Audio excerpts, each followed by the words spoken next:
Alpini a posto. Alpini, attenti.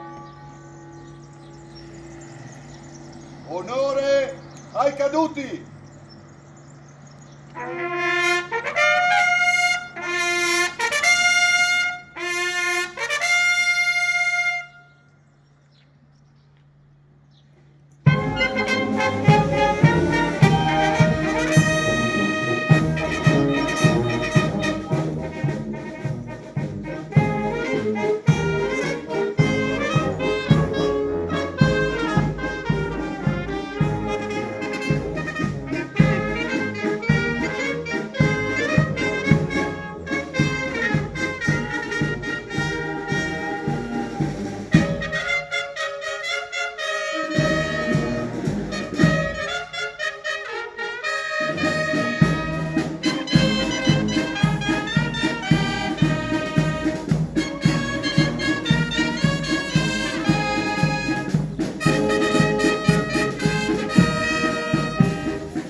Alpini, riposo.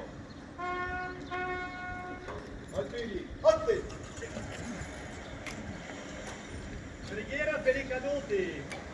O Signore, Dio di bontà e Padre di misericordia, accogli la preghiera che noi fiduciosi ti rivolgiamo. O Cristo, Principe della pace, che versasti il tuo sangue per la redenzione degli uomini, per il sacrificio cruento dei nostri eroi, caduti nell'adempimento del loro dovere, in terra, in mare e in cielo, per la fede, per la speranza e per l'amore che li animarono a morire, dona loro la corona di gloria, a noi la pace, all'Italia la prosperità. Fa che sia accolto il grido del loro sangue, affinché dall'odio fiorisca l'amore, perché essi cadero senza egoismo, santificando così il loro sacrificio offerto a te, o Dio, padrone della vita e della morte, in unione col sacrificio del tuo Figlio divino. Vergine Santa, consolatrice di ogni umana sofferenza, avvalora con la tua intercessione le nostre preghiere. A voi, eroi caduti di tutte le guerre, il profumo delle nostre preghiere, la carezza del nostro ricordo. Amen. Amen. Alpini, riposo. Adesso andiamo a ricomporre il corteo.